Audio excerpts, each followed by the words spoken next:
ketiga juga kesiapan eh, kesiapan persiapan persalinan, kemudian nanti ada kesiapan ayah sebagai pendamping pada saat pertemuan selanjutnya, kemudian perawatan ibu dan bayi setelah persalinan, hingga perencanaan keluarga ke depannya.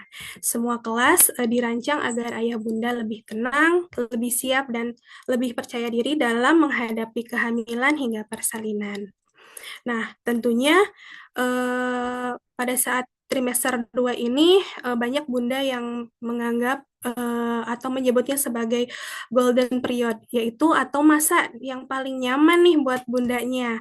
Karena pada saat trimester 2 keluhan-keluhan pada di trimester pertama itu berkurang ya Bun ya, seperti mual muntah, kemudian mudah lelah, umumnya akan berkurang nih di trimester 2.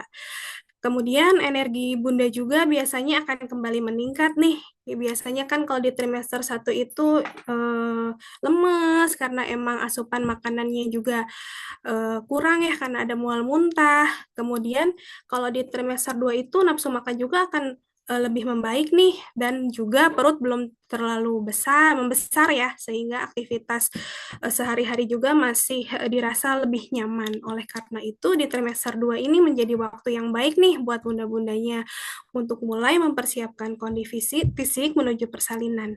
Misal dengan berolahraga yang aman, kemudian menerapkan pola makan bergizi dan seimbang, kemudian juga memenuhi kebutuhan nutrisi sesuai dengan usia kehamilan.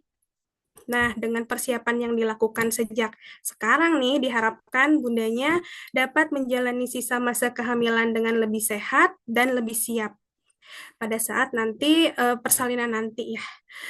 Nah, sesuai juga nih pada tema pada kelas pada malam hari ini, kita semua akan belajar dengan topik persiapan fisik menjelang persalinan. Apa aja sih yang akan dibahas pada kelas malam hari ini? Nah, kita akan mempelajari yang pertama, olahraga yang aman dan bermanfaat selama kehamilan. Karena aktivitas fisik yang tepat dapat membantu menjaga kebugaran bunda juga, mengurangi keluhan selama hamil, serta mempersiapkan tubuh menghadapi proses persalinan. Kemudian, yang kedua, pola makan sehat untuk mendukung tumbuh kembang janin, karena asupan makanan yang seimbang berperan penting nih Bun dalam memenuhi kebutuhan bunda, sekaligus menunjang pertumbuhan dan perkembangan janin di dalam kandungan bunda tentunya. Dan kebutuhan kalori dan nutrisi ibu hamil sesuai masa kehamilan. Karena setiap trimester itu bunda itu memiliki kebutuhan gizi yang berbeda nih Bun. Dengan memahaminya, bunda juga dapat memenuhi kebutuhan nutrisi secara tepat tanpa kekurangan maupun kelebihan. Nah, tentunya kita nggak sendirian ya Bun ya belajar pada malam hari ini. Kita akan sapa dulu nih guru-guru kita pada malam hari ini. Selamat malam, Assalamualaikum Dokter Aviasti. Apakah dokter sudah bisa bergabung?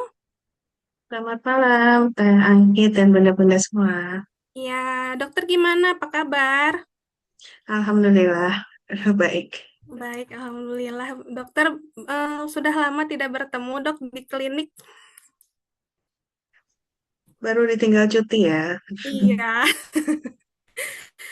Bunda, saya izin share screen dulu untuk menampilkan profil dokter ya.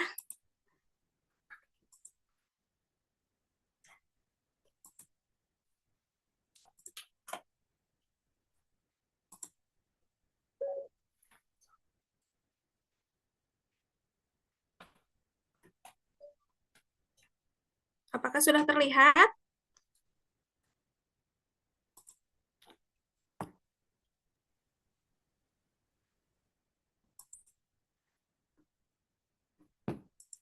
Apakah sudah terlihat profilnya Dokter Aviasti? Sudah terlihat. Sudah ya. Saya Sudah. bacakan profilnya Dokter Avi. Beliau adalah Dokter Aviasti Pratiwi Andayani, SPOG. Dokter spesialis spesialis kebidanan dan kandungan. Riwayat pendidikan S1 dan profesi dokter di Universitas Pajajaran pada tahun 2005 sampai 2012. Spesialisasi obstetri dan ginekologi di Universitas Pajajaran pada tahun 2021 sampai 2025. Beliau berpraktik di Klinik Jasmine MQ Medica, RS Umum Pindad, dan Klinik Edelweiss Bandung. Jadi, bunda-bundanya yang di area Bandung, boleh kalau mau periksa sama dokter Aviasti, boleh ya, bisa di Klinik Jasmine, di RS Pindad, sama Klinik Edelweiss Bandung. Kemudian, guru kita yang selanjutnya yaitu Bidan Rahmadani. Kita sapa dulu ya. Assalamualaikum, selamat malam, Bidan Dani. Apakah sudah bisa bergabung? Sepertinya Bidan Daninya belum bisa bergabung ya, karena tadi sih infonya masih di jalan. Paling kita langsung bacakan saja profil Bidan Rahmadani. Beliau adalah Bidan Rahmadani Eskep. Beliau adalah konselor laktasi, prenatal yoga, dan praktisi hipnobirth. Bidan lulusan S1 Kebidanan Universitas Jenderal Ahmad Yani dengan pengalaman lebih dari 10 tahun di bidang kesehatan ibu dan anak, kemudian memiliki kompetensi holistik dalam pendampingan kehamilan, persalinan, nifas, dan menyusui. Kemudian didukung berbagai pelatihan seperti akupuntur, kebidanan, hipnobirth, baby dan eh, baby and mom massage, kemudian relaksasi, perawatan metode Kaguru, serta prenatal yoga. Jadi kalau misalkan bunda-bunda nih ada yang mau yoga, prenatal yoga, bisa di klinik Jasmine dengan Bidan Dani ya Bun ya. Nah, saya juga akan memperkenalkan nih Bun, selain kelas reguler yang rutin diadakan setiap minggunya, kita juga punya kelas namanya kelas ekstrakurikuler. Nah, kelas ini kelas prenatal yoga. Nah, kelas ini rutin juga diadakan, Bun, offline ya setiap Sabtu dan Minggu di Klinik Jasmine. Pukul 9 sampai 10.30. Nah, mendapat materi dasar persiapan persalinan dengan pemahaman posisi bayi dan anatomi panggul, kemudian mendapat optimalisasi janin sesuai dengan usia kandungan bunda, kemudian memperkuat otot-otot panggul, pinggul, dan punggung bawah yang mempermudah proses persalinan. Mendapatkan pelatihan teknik pernapasan persiapan persalinan, kemudian membantu ibu hamil beradaptasi dengan perubahan berat badan dan pusat gravitasi tubuh. Kemudian kelas ekstrakurikuler selanjutnya yaitu newborn class. Nah, nanti ini ada kelas di bulan Juli, yaitu jadwal yang tersedia itu di tanggal 18, 19, 25, dan 26 Juli pukul 13 sampai pukul 15.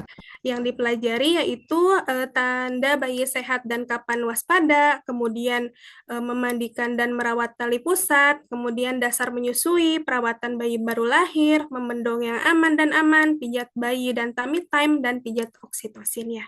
Untuk member sekolah ibu hamil atau bunda-bunda yang tergabung di grup, itu ada harga member ya Bun ya, dari 450.000 per couple jadi 400.000. Nanti bagi bunda-bundanya yang mau informasi lebih lanjut, boleh chat admin ya Bun ya. Baik.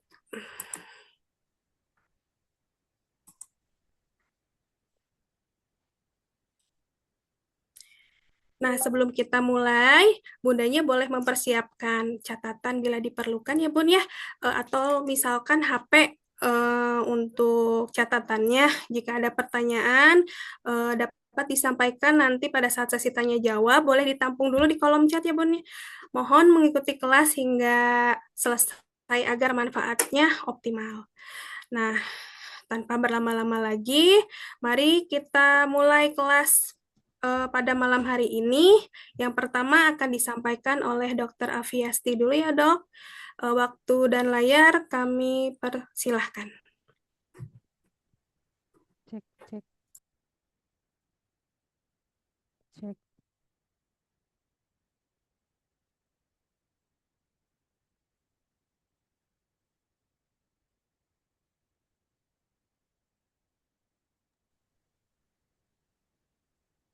Bismillahirrahmanirrahim. Assalamualaikum warahmatullahi wabarakatuh. Untuk bunda-bunda Waalaikumsalam semua. warahmatullahi wabarakatuh. Biasanya sih mulai dengan Kakak Dani dulu ya. Cuman karena sedang ada masalah speaker juga sambil menunggu beliau, kita mulai dulu ya. Oke, Kak, izin duluan ya. Izin share screen ya, bunda-bunda dan Teh Anggif. Boleh, Dok. Ini suara kedengaran jelas kan ya? Benar. Isi enggak. Jelas dok. Oke, Oke, apakah sudah terlihat? Bentar ya. Sudah terlihat, Dok. Yap. Bismillahirrahmanirrahim. Eh, Assalamualaikum warahmatullahi wabarakatuh. Selamat malam, bunda-bunda yang berbahagia. Alhamdulillah kita bisa dipertemukan di malam hari ini ya untuk mengikuti kelas pertama untuk bunda-bunda trimester kedua di Sekolah Ibu Hamil MQ Medika. Untuk tajuk malam hari ini, insya Allah kita akan belajar dan berbagi bersama mengenai persiapan fisik menjelang persalinan. Ya, kenapa topik ini sangat penting? Karena ya bagaimanapun yang namanya kehamilan dan persalinan nantinya adalah sebuah event fisik. Jadi mau nggak mau kita membutuhkan fisik yang sehat, kuat, dan juga siap untuk menuju persalinan. Apapun ya jenis persalinannya. Karena sesungguhnya baik persalinan bervaginam ataupun persalinan sesar, dua-duanya sama-sama memerlukan kekuatan fisik yang baik. Baik untuk menjalani proses persalinannya maupun untuk nanti pemulihan pasca persalinannya. Jadi mudah-mudahan untuk materi kali ini kita bisa sama-sama belajar, berbagi, dan nanti juga bisa berdiskusi banyak hal yang mungkin bunda-bunda masih merasa ragu atau khawatir mengenai persiapan fisik menjelang persalinannya ya. Oke.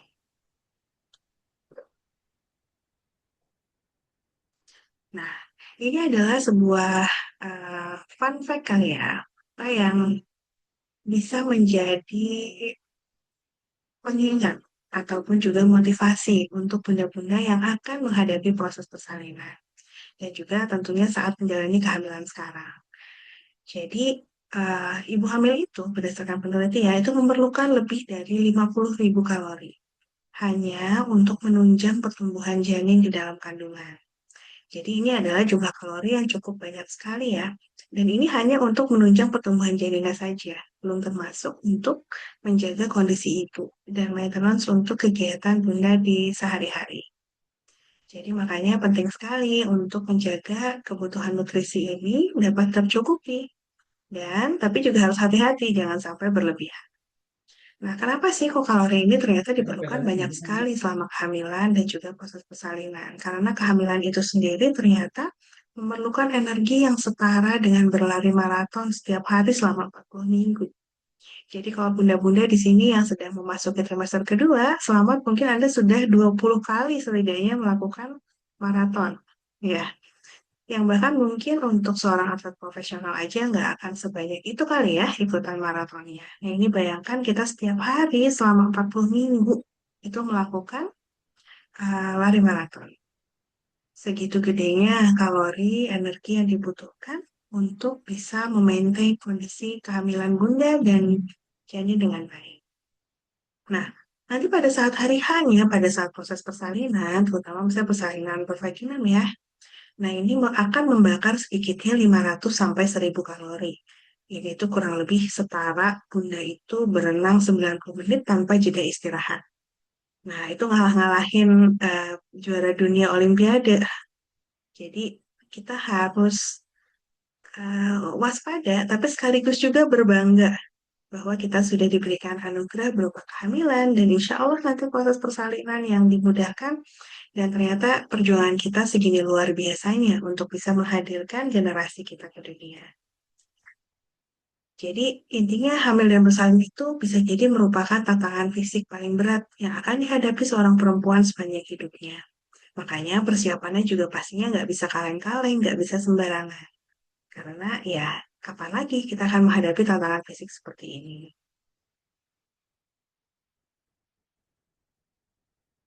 Oke. Nah, sekarang kalau misalnya kita udah tahu nih, wah, Masya Allah, ternyata untuk bisa menjalani kehamilan dan persalinan itu memerlukan energi sedemikian besar dan persiapan yang Masya Allah luar biasa sekali. Pasti kita akan jadi merasa tertrigger ya, tertrigger dan jadinya waspada dong harusnya. Aduh, apa sih yang sudah kita siapkan supaya kita bisa, misalnya kalau kita maraton, kita bisa finish dengan hasil yang baik. Nah, jadi apakah kita akan bisa mencapai itu semua hanya dengan misalnya seperti ini, leyeh-leyeh, ngemil makanan-makanan yang mungkin tidak sehat. Nah, kalau misalnya kita tahu atlet-atlet yang mengikuti lomba maraton pasti untuk bisa mengikuti lomba maraton dan bisa menjadi finisher maraton dengan baik, pastinya nggak ada dong yang cuma leyeh-leyeh doang, yang cuma scrolling-scrolling aja, atau yang cuma makan makanan yang mungkin gizinya nggak jelas nih, kalori mungkin tinggi, tapi secara nilai gizi tidak baik. Ya, oke. Nah, kurang lebih ada dua kunci persiapan fisik Bunda untuk menjelang persalinan. Kalaupun sekarang misalnya nih, apalagi pada saat trimester 1 misalnya, kita kelihatan, wah belum kelihatan hamil nih. Atau bahkan ada beberapa bunda menjelang trimester 2 ini baru mulai kelihatan hamilnya. Tapi kalau misalnya kita lihat tadi, betapa kalorinya banyak sekali yang dibutuhkan, betapa berat tantangan fisik yang mungkin terjadi, bisa diibaratkan ibu hamil itu seolah seperti sedang bangun piramid. Ya, seperti gambar yang di tengah nih, bahwa ini sedang membangun piramid. Jadi ini adalah sebuah pekerjaan yang luar biasa demanding sekali saat memerlukan effort, memerlukan tenaga, memerlukan persiapan yang luar biasa. Dan itu semua secara kuncinya ada dua macam hal yang harus dipersiapkan. Yang pertama tentunya mempersiapkan nutrisi. Kenapa? Karena nutrisi ini bisa diibaratkan kalau kita membangun sebuah rumah atau ini ya kita membangun piramid bisa dibilang ini adalah batu-batu yang akan menyusun piramid itu. Jadi nutrisi itu dapat menjadi sebagai bahan baku. Lalu tentunya kita juga harus mempersiapkan fisik kita, membangun tubuh kita. Jadi batu-batu ini bagaimana caranya supaya semua sumber daya yang kita miliki itu bisa optimal dan dapat dimanfaatkan secara efektif dan efisien untuk mencapai tujuan kita. Apa sih tujuan kita? Melahirkan generasi yang sehat dengan cara persalinan yang aman, nyaman, dan tentunya bikin happy. Ya, Bun? Oke. Ya, setelah kita mengetahui latar belakang itu, diharapkan kita semua siap berjuang sama-sama ya. Insya Allah kami di tim Sekolah Ibu Hamil akan berkomitmen untuk bisa mendukung Bunda bareng-bareng belajar, bareng-bareng mempersiapkan diri, insya Allah mempersiapkan nutrisi yang baik dan juga mempersiapkan tubuh yang baik untuk menghadapi persalinan nanti. Oke, topik pertama kita akan belajar dulu tentang nutrisi dalam kehamilan. Seperti apa bahan baku yang diperlukan Bunda selama kehamilan ini dan persiapan menjelang persalinan nanti. Kenapa sih nutrisi itu penting banget untuk ibu hamil? Karena tentunya hamil itu adalah periode pertumbuhan yang sangat cepat untuk janin kita sehingga membutuhkan dukungan nutrisi yang sangat optimal. Bisa dibilang hampir 70-80% organ-organ janin itu ya dibentuknya, berkembangnya pada saat di dalam kandungan. Setelah melewati fase trimester 1, trimester 2, dan trimester 3 itu hanya mematangkan saja dan membesarkan sampai nanti bayi lahir dan akhirnya berkembang di luar. Tetapi untuk masalah pembentukan organ, memastikan mengurangi masalah kecacatan atau mengurangi masalah kelainan bawaan yang mungkin terjadi, itu semua ditentukan sejak di dalam kandungan. Dan tentunya seperti tadi ya, bahan baku utamanya adalah nutrisi. Makanya itu kenapa nutrisi sangat penting. Nah, apalagi nutrisi ini ternyata dia seperti batu fondasi yang sangat mempengaruhi kesehatan jangka pendek maupun jangka panjang. Bukan cuma buat janin kita, tetapi juga untuk diri kita sendiri. Kenapa? Karena badan ibu itu cenderung akan memberikan atau mengorbankan dirinya untuk bisa memberikan nutrisi yang baik untuk janinnya. Seperti nanti mungkin kita akan lihat, misalnya janin memerlukan kebutuhan kalsium yang cukup tinggi selama hamil. Dari mana kalau misalnya nutrisi yang masuk ternyata asupan kalsiumnya kurang? maka badan ibu itu akan memecah kalsium yang ada di cadangan kalsium yang ada di tulang, yang ada di gigi, sehingga dalam jangka panjang bisa menyebabkan keluhan-keluhan yang disebabkan karena pengeroposan tulang dan gigi. Makanya kenapa nutrisi ini penting banget, karena ibu itu memang kita ditakdirkan dan disiapkan untuk mengorbankan diri untuk janin kita. Makanya kita harus punya modal yang cukup juga supaya istilahnya kita tidak habis terbakar, seperti lilin yang habis terbakar untuk memberikan cahaya. Jadi dua-duanya harus sehat, ibu yang sehat, janin yang sehat tentunya. Karena kan kita ingin bisa mendampingi pertumbuhan buah hati kita ya untuk jangka waktu yang lama. Lalu kemudian makronutrien dan mikronutrien dalam diet itu berperan sangat banyak, bukan hanya untuk membangun tubuh, membangun sel yang tampak, tetapi juga berpengaruh kepada fungsi dari sel-sel itu sendiri. Dan tentunya nutrisi ini juga akan sangat penting untuk mencegah berbagai komplikasi kehamilan yang mungkin terjadi, misalnya anemia, ada kekurangan sel darah merah, preeklamsia, tekanan darah tinggi dalam kehamilan yang bisa sangat membahayakan, dan tentunya berat badan bayi yang lahir rendah. Makanya kenapa nutrisi itu sangat penting sekali untuk diketahui dan dilaksanakan sehari-hari untuk ibu hamil. Ini adalah 4 pilar gizi seimbang dari pedoman gizi Kemenkes ya di Indonesia. Jadi setiap negara itu pasti punya pedoman gizi yang berbeda karena pedoman gizi ini dibuat berdasarkan karakteristik dari populasi negara tersebut. Ya, dan kemudian keragaman pangan di masing-masing negara juga berbeda. Mungkin kalau kita lihat di Indonesia seperti ini pedomannya ya dengan tumpeng gizi seimbang. Eh, apa namanya?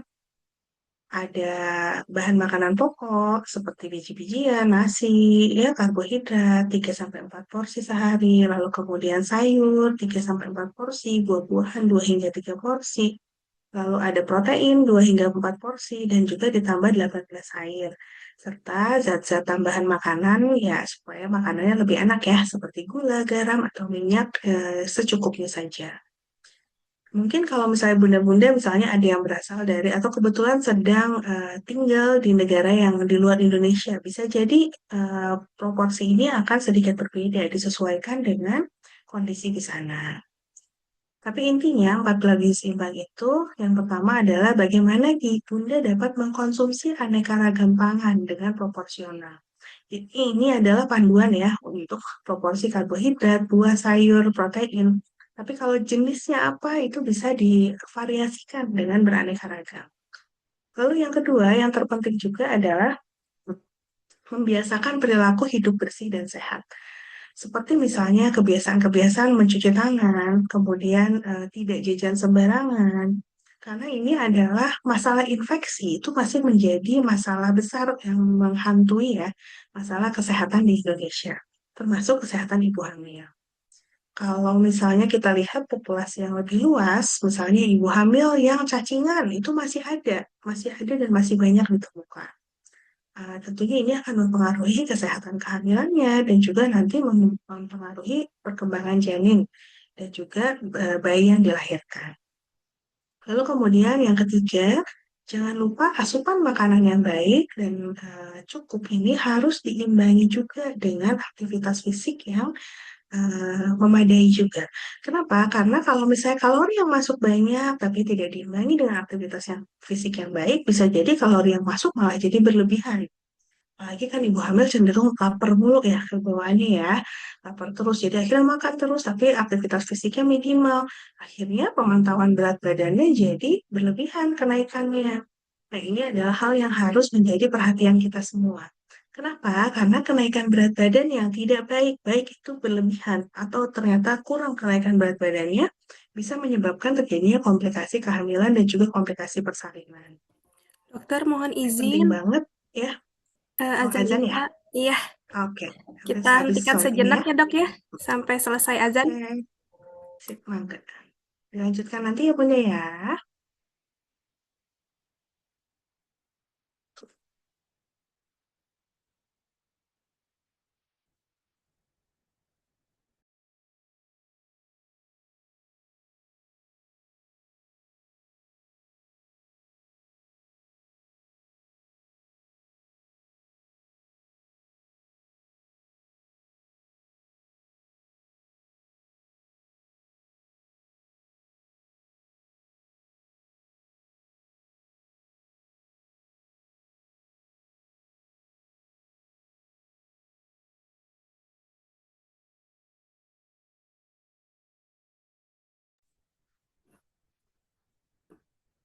Baik, alhamdulillah.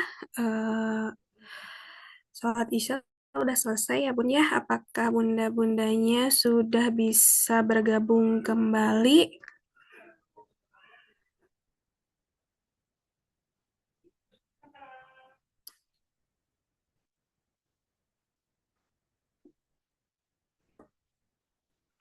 Baik, Dokter Afi, apakah sudah bisa bergabung? Ya, Sudah siap. Kami persilahkan kembali ya kepada dokter untuk melanjutkan penyampaian materinya. Silakan dokter.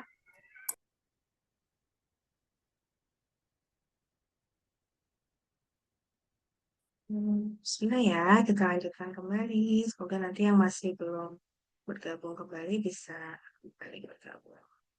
Nah, selanjutnya adalah kalau misalnya kita udah tahu tadi bahwa nutrisi itu adalah hal yang sangat penting selama proses kehamilan. Tentunya kita harus tahu apa aja sih nutrisi yang diperlukan selama hamil. Jadi secara umum nutrisi itu dibagi menjadi dua bagian besar ya. Yang pertama adalah makronutrien dan juga mikronutrien. Makronutrien itu apa aja sih? Contohnya seperti karbohidrat, protein, lemak. Nah, ini adalah jenis nutrisi yang diperlukan dalam jumlah yang banyak. Biasanya sangat diperlukan untuk pertumbuhan dan pembentukan sel, metabolisme kita. Nah, ini juga adalah nutrisi yang kalau misalnya kita berlebihan mengkonsumsinya, bisa jadi akan meningkatkan berat badan dengan cepat. Tapi nutrisi makronutrien ini juga memberikan sebagai asupan kalori kita, sebagai sumber energi kita. Jadi ini tentunya sangat penting. Nah, tapi jangan dilupakan juga ada nutrisi yang berupa mikronutrien seperti vitamin dan mineral. Ini sih biasanya kita tidak memerlukan dalam jumlah yang banyak, tapi fungsinya sangat esensial. Seperti akan sangat membantu untuk fungsi sel, lalu kemudian daya tahan tubuh. Dan kalau misalnya ternyata kekurangan dari mikronutrien ini bisa menyebabkan masalah-masalah kesehatan, seperti contohnya kekurangan zat besi, bisa menyebabkan anemia, seperti itu ya.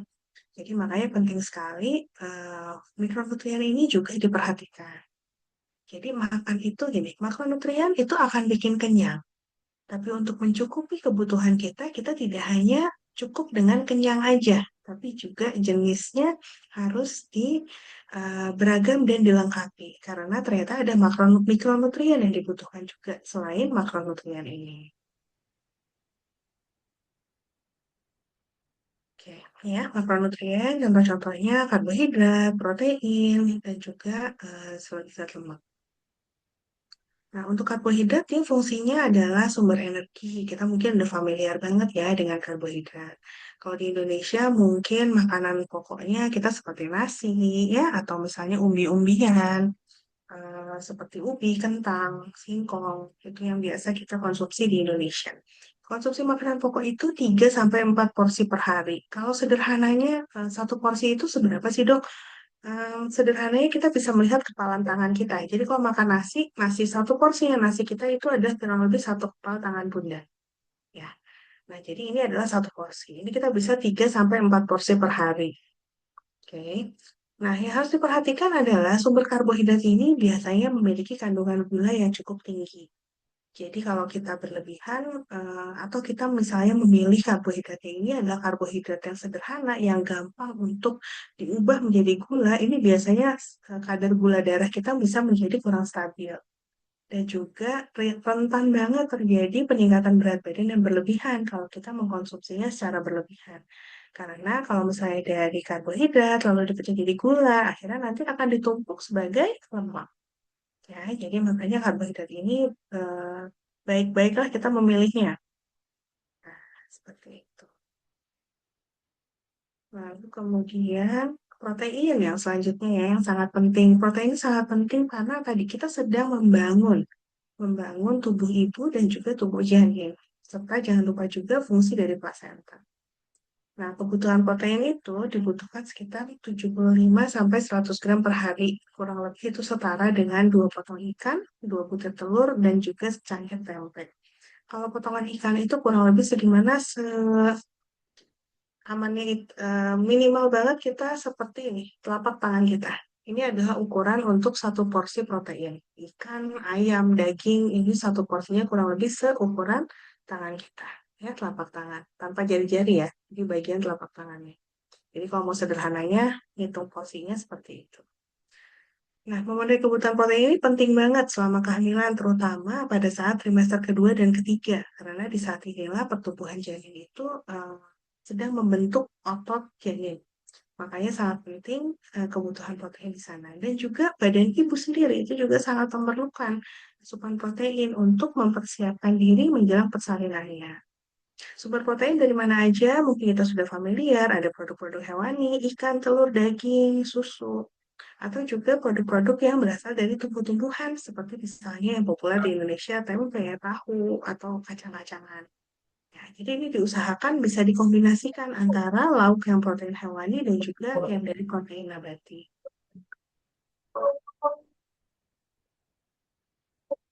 Oke, kemudian jangan lupakan juga kebutuhan serat ya, karena serat itu diperlukan untuk memperlancar kerja di saluran pencernaan. Saluran pencernaan ibu selama hamil itu relatif bergerak lebih lambat karena pengaruh hormon. Makanya kenapa keluhan seperti konstipasi ya, susah buang air besar itu sering sekali dikeluhkan oleh ibu-ibu hamil. Nah, ini bisa dibantu dengan konsumsi serat yang cukup, bisa didapatkan dari buah dan sayur. Selain itu, buah dan sayur juga banyak kandungan vitamin, mineral, antioksidan juga. Jadi ini mikronutrien yang sangat dibutuhkan untuk ibu. Yang harus diwaspadai adalah selama kehamilan, usahakan untuk selalu mencuci bersih buah dan sayuran sebelum dikonsumsi. Kalau bisa sih menghindari konsumsi lalapan atau sayuran mentah yang kita tidak yakin kebersihannya ya. Jadi kalau nyuci sendiri, yakin bersih, insya Allah nggak apa-apa. Tapi kalau misalnya lagi jajan di luar, ada lalapan gitu, nah itu lebih baik dihindari. Selanjutnya yang perlu boleh dikonsumsi ya, maksudnya gula, garam, lemak bukan berarti tidak harus dihindari sama sekali karena memang ada fungsinya juga. Jadi kita bisa mengkonsumsi secukupnya untuk menambah cita rasa pada masakan. Maksimal banget gula 4 sendok makan dalam sehari itu kurang lebih setara dengan 50 gram. Atau kalau garam maksimal 1 sendok teh atau minyak maksimal 5 sendok makan. Sebisa mungkin kita menghindari makanan olahan, makanan ringan, atau minuman yang di dalam kemasan gitu ya, karena biasanya ini gula garam lemaknya tinggi banget. Jadi mungkin sekarang adalah saatnya kita mulai membiasakan diri untuk membaca kandungan nutrisi dari setiap makanan yang hendak kita konsumsi. Ya, jadi ini bagian dari latihan kita ya sebagai ibu. Nanti juga pada saat kita punya anak, mungkin kita akan belajar untuk membaca kandungan nutrisi supaya kita bisa menghadirkan nutrisi yang baik untuk buah hati kita juga. Jangan lupa juga untuk minum yang cukup karena ibu hamil cenderung mudah berkeringat dan juga ada peningkatan metabolisme sehingga biasanya rentan untuk dehidrasi. Jadi penting banget untuk mencukupi kebutuhan cairan dengan minum air putih. Atau kalau misalnya kadang-kadang ada ibu yang, aduh dok saya kalau minum air putih mual banget nih, nggak bisa gitu ya. Bisa diganti atau disubstitusi dengan mengkonsumsi buah atau sayur yang banyak airnya. Misalnya semangka, jeruk, itu kan mengandung banyak air, jadi bisa untuk disubstitusi. Nah, disarankan berapa banyak sih konsumsi air yang harus minum dalam sehari? Itu kalau bisa mencukupi 2 hingga 3 liter sehari untuk konsumsi harian selama kehamilan. Nah, untuk mikronutrien ini sangat beragam, kecil-kecil tapi penting banget. Ya, yang paling penting biasanya mulai dari kalsium, lalu ada magnesium, ada potasium, sodium juga, ada zat besi, ada zinc, vitamin C, vitamin B, vitamin E, dan vitamin D. Ini yang mikronutrien esensial dalam harian kita ya, dalam nutrisi harian kita. Nah, sekarang kalau yang pertama nih, asam folat. Asam folat itu suplemen vitamin B9 ya sebenarnya asam folat. Vitamin B9, apa sih fungsinya? Kenapa asam folat ini penting banget? Karena ternyata asam folat sangat membantu pada saat proses pembentukan dan perkembangan sistem saraf pusat janin. Jadi pembentukan otak, saraf tulang belakang itu sangat dibantu oleh asam folat. Jadi kalau misalnya ada kekurangan asam folat, itu risiko terjadinya cacat tabung saraf. Ya, misalnya pembentukan tengkorak kepala atau misalnya ada celah di saraf tulang belakang itu terjadi seringkali karena kekurangan asam folat. Lalu kemudian mengurangi risiko komplikasi lain, ada bibir sumbing, penyakit jantung bawaan, juga preeklamsi. Nah, berapa sih kita harus mengkonsumsi suplementasi asam folat ini? Nah, itu sebenarnya berbeda-beda ya, kebutuhan setiap ibu berbeda-beda. Kalau ibu dengan risiko rendah atau tidak diketahui ada risiko tertentu, biasanya sebelum dan awal kehamilan minimal membutuhkan 400 mikrogram asam folat per hari. Nah, makanya kenapa konsumsi asam folat ini sebenarnya harus sudah mulai dikonsumsi sejak kita merencanakan kehamilan. Ya, karena kadang kita awal-awal hamil kita belum sadar kan hamil, taunya sudah ada, padahal pembentukan tabung saraf itu dibentuk di minggu-minggu awal. Jadi kalau misalnya merencanakan kehamilan, sebaiknya sudah mengkonsumsi asam folat sejak dini. Lalu kemudian selama hamil, jadi setelah hamil itu dosis bisa ditingkatkan menjadi 600 sampai 1000 mikrogram per hari, sampai setidaknya usia kehamilan 12 minggu, jadi lewat trimester pertama. Karena di sini memang pembentukan saraf itu yang paling utama ya di trimester pertama. Nah, kalau untuk ibu-ibu dengan risiko tinggi, misalnya pernah sebelumnya ada riwayat hamil dengan bayi cacat tabung saraf, ya itu harus biasanya perlu dosis yang lebih tinggi, bisa minimal 2000 mikrogram hingga 4000 sampai 5000 mikrogram per hari. Asam folat dapat dari mana aja, dari suplemen atau juga ini bahan-bahan makanan yang mengandung asam folat ya, seperti yang sayuran hijau tua, buah alpukat, brokoli, kacang-kacangan. Ini adalah bahan makanan yang banyak mengandung asam folat dan bisa menjadi alternatif. Lalu selanjutnya yang penting juga adalah zat besi. Kenapa? Karena zat besi ini adalah komponen utama untuk membentuk hemoglobin. Hemoglobin itu apa sih? Hemoglobin itu adalah protein di dalam sel darah merah kita yang bertugas untuk mengangkut oksigen dan juga nutrisi ke seluruh tubuh kita termasuk ke plasenta sama janin. Jadi kalau misalnya kita kekurangan zat besi, pembentukan hemoglobin bermasalah, tentunya darah kita akan mengalami kesulitan untuk mengangkut oksigen dan nutrisi ke janin kita.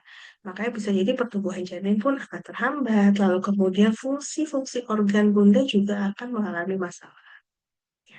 Nah, eh, secara normalnya, ibu hamil itu memang akan mengalami penurunan kadar hemoglobin di dalam darah.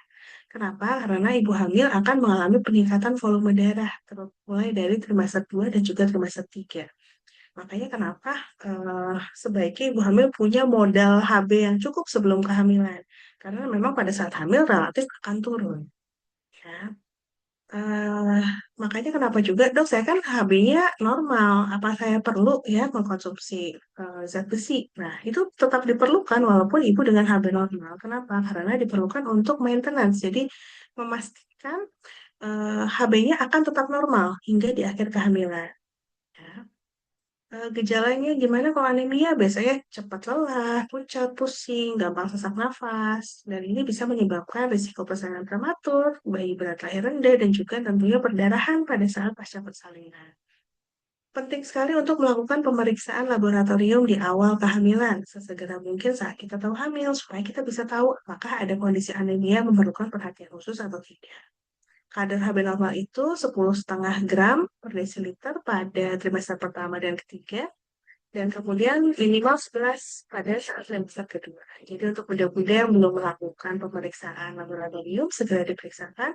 Dan kalau misalnya ternyata didapatkan HB yang rendah, ini harus dicari tahu kira-kira penyebabnya apa. Apakah hanya memang kekurangan zat besi saja yang bisa diatasi dengan pemberian suplemen zat besi, atau hal dikhawatirkan adalah anemia jenis lain yang memerlukan penanganan yang berbeda. Jadi bisa dikonsultasikan dengan dokter bunda ya. Nah, zat besi itu bisa berasal dari sumber hewani dan juga bisa berasal dari sumber nabati. Dari daging merah, kemudian hati ayam ya, ikan, telur. Kemudian kalau misalnya dari yang nabati, dari kacang kedelai, kacang-kacangan, sayuran hijau tua, coklat, kurma, itu juga yang kaya dengan zat besi. Oke, jangan lupa soal misalnya kita menghindari konsumsi teh dan kopi, teh sih ya, terutama teh, susu, kopi karena dia bisa menghambat penyerapan zat besi. Lalu kemudian konsumsi vitamin C itu akan sangat membantu penyerapan zat besi dengan lebih baik. Makanya kenapa biasanya suplemen zat besi itu dibarengi dengan vitamin C. Efek sampingnya kadang kalau kita mengkonsumsi suplemen zat besi jangan kaget kalau misalnya kotoran kotoran ya saat buang air besar itu warnanya jadi agak kehitaman ya. Dan karena ini normal kalau kita mengkonsumsi suplemen zat besi. Jangan lupa juga kalau kita konsumsi suplemen zat besi, perbanyak konsumsi serat dan air putih.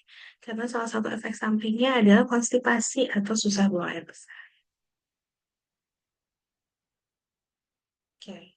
Yang selanjutnya mikronutrien yang penting adalah kalsium. Ya, karena kalsium ini dia sangat membantu pertumbuhan tulang dan gigi yang kuat, perkembangan jantung, saraf, dan otot, baik untuk ibu maupun juga untuk janin. Dan juga suplemen kalsium itu terbukti membantu mencegah terjadinya preeklamsia atau kenaikan tekanan darah tinggi selama kehamilan. Kebutuhannya kurang lebih minimal 1000 mg hingga 2000 mg untuk ibu dengan risiko tinggi. Terutama biasanya saat memasuki kehamilan trimester ketiga. Biasanya suplemen kalsium ini mulai diberikan di trimester kedua di atas 20 minggu. Jadi itu sudah mulai diberikan suplemen kalsium. Sumber kalsium dari mana aja? Bisa dari produk susu, terus kemudian sayuran hijau tua ya, bayam, kale. Kale itu ya mungkin masih agak jarang di sini, tapi bisa brokoli, kacang-kacangan. Itu suplemen yang kaya akan kalsium. Atau misalnya konsumsi ikan yang dimakan sama tulangnya. Misalnya ikan teri atau seperti ikan sarden gitu ya, dia yang dimakan sama tulangnya itu bisa juga menjadi sumber alternatif sumber kalsium. Oke. Nah, jangan lupa juga temannya kalsium itu adalah vitamin D. Ya, vitamin D ini sebenarnya bisa kita dapatkan gratisan dengan berjemur. Berjemurlah di atas pukul 9, biasanya antara pukul 10 hingga pukul 1. Wah, itu lagi panas-panasnya, tapi cukup 10 menit saja untuk memenuhi kebutuhan vitamin D. Nah, karena vitamin D ini dia akan membantu mengaktifkan kalsium dan juga fosfor sehingga sangat membantu. Jadi kita makan kalsium banyak tapi vitamin D kurang, penyerapannya juga tidak akan optimal. Ya, kalau sekarang kayaknya ibu-ibu sudah banyak diberikan suplemen vitamin D ya sebagai salah satu suplemen tambahan selama kehamilan. Ini insya Allah akan sangat membantu bunda-bunda. Lebih baik kalau misalnya sempat dilakukan pemeriksaan kadar vitamin D dulu sebelumnya supaya mengetahui apakah ada defisiensi atau tidak. Biasanya sih rentang dosis yang diberikan mulai dari 600 international unit hingga 2000 international unit atau lebih itu biasanya disesuaikan dengan kebutuhan. Oke, selanjutnya adalah omega 3. Ini adalah asam lemak yang tidak dapat diproduksi oleh tubuh kita, sehingga pastinya untuk bisa memenuhi asupan omega 3 kita memerlukan dari makanan. Perkembangan omega 3 ini penting banget untuk perkembangan otak dan mata bayi serta kesehatan jantung dan pembuluh darah ibu. Terutama sekali dibutuhkan pada saat di trimester ketiga, saat di mana perkembangan otak dan saraf bayi itu mengalami perkembangan yang pesat. Ya. Kebutuhan hariannya sebenarnya nggak banyak, itu cuma sekitar 200 mg per hari. Sekarang juga sudah banyak alternatif suplemennya ya, yang kadang suka dibilang kayak minyak ikan gitu. Nah, itu sebenarnya isinya adalah omega 3. Nah, selanjutnya adalah topik yang mungkin agak sensitif dan kadang bikin baper, yaitu adalah kenaikan berat badan ibu hamil. Nah, harus diingat bahwa kenaikan berat badan ibu hamil ini bukan karena masalah ibunya yang jadi gemuk atau jadi besar ya, tapi karena selama hamil, ibu kan juga menanggung berat janin dan berbagai perubahan tubuh, misalnya perkembangan plasenta, ada ketuban juga, eh, pertumbuhan payudara menjadi lebih berisi. Nah, ini berkontribusi semua dalam peningkatan berat badan ibu selama kehamilan. Ini berikut ada daftar perkembangan kenaikan berat badan itu kemana aja sih larinya ya, mulai dari berat bayinya, plasentanya, cairan ketuban, payudara, penambahan darah tadi, penambahan volume darah, terus kemudian simpanan cadangan makanan lain. Nah, berapa sih kenaikan berat badan yang disarankan selama kehamilan? Sebenarnya kalau untuk kita bisa mengetahui hal ini, paling penting adalah kita memahami dulu. Karena kenaikan berat badan ibu selama hamil itu berbeda-beda untuk setiap ibu hamil. Apa yang menentukannya tentunya adalah indeks massa tubuh ibu sebelum hamil. Jadi kita harus tahu dulu baseline-nya kita di mana. Karena ibu yang dengan indeks massa tubuh underweight di bawah 18,5 itu pasti akan berbeda dengan ibu yang indeks massa tubuhnya sudah menuju obesitas. Misalnya kalau ibu yang underweight, target kenaikan berat badannya sekitar minimal 12,5 hingga 18 kilo. Kalau misalnya dengan indeks massa tubuh yang normal, 11,5 sampai 16 kilo. Kalau yang overweight, minimal 7 kilo, maksimal di 11,5 kilo. Sedangkan ibu dengan obesitas itu antara 5 sampai 9 kilogram saja diharapkan kenaikannya. Ya, jadi untuk kita mengetahui, dok saya idealnya berapa ya kenaikan berat badannya, tentunya kita harus tahu dulu sebelum hamil modal kita berapa, indeks massa tubuh kita berapa. Jadi gimana cara kita menghitung indeks massa tubuh? Itu adalah berat badan kita dalam kilogram ya, dibagi dengan tinggi badan dalam meter yang dikuadratkan. Oke, nanti masing-masing Bunda bisa menghitung. Patokannya adalah berat badan sebelum hamil ya, bukan berat badan saat ini. Nah, dari situ kita akan tahu berapa target kenaikan berat badan kita, minimal berapa, maksimal berapa, sehingga kita akan bisa punya panduan gimana kenaikan berat badan kita yang sehat. Ya. Gimana caranya supaya kenaikan berat badan kita ini dalam rentang yang baik? Tentunya sebenarnya sederhana aja kombinasinya dari pola makan yang gizi seimbang, cukup hidrasi, ya, minum cukup, dan dibarengi dengan aktivitas fisik yang teratur. Terus sebenarnya kita juga jangan terlalu fokus juga sama, aduh timbangan saya naik, timbangan saya turun, kayak gitu. Tapi kita juga harus melihat bagaimana perkembangan kesehatan ibu dan juga janin kita. Karena kadang ada ibu-ibu yang kayak, dok saya tuh berat badan itu nggak naik, nggak bisa naik banyak. Tapi janin saya pertumbuhannya sesuai, yaitu insya Allah masih oke. Tapi tetap harus dilakukan pemantauan yang baik dan teratur. Jadi kalau misalnya bunda-bunda ada yang merasa seperti, aduh kesulitan mengatur menu makan, atau bagaimana mencegah kenaikan berat badan yang berlebihan, jangan ragu untuk berkonsultasi selama melakukan pemeriksaan kehamilan atau bahkan ada ibu-ibu yang memang memerlukan pendampingan ahli gizi. Ya, jadi ini jangan dianggap sepele, jangan dianggap remeh karena kenaikan berat badan ibu hamil akan sangat mempengaruhi kondisi kehamilannya. Oke, gimana caranya supaya kita bisa mencapai kenaikan berat badan yang sehat? Satu, kalau bisa sih kita mulai hamil dengan berat badan yang ada di rentang ideal. Kalau ini aja berarti sudah insya Allah mencegah terjadinya satu masalah selama kehamilan dan persalinan.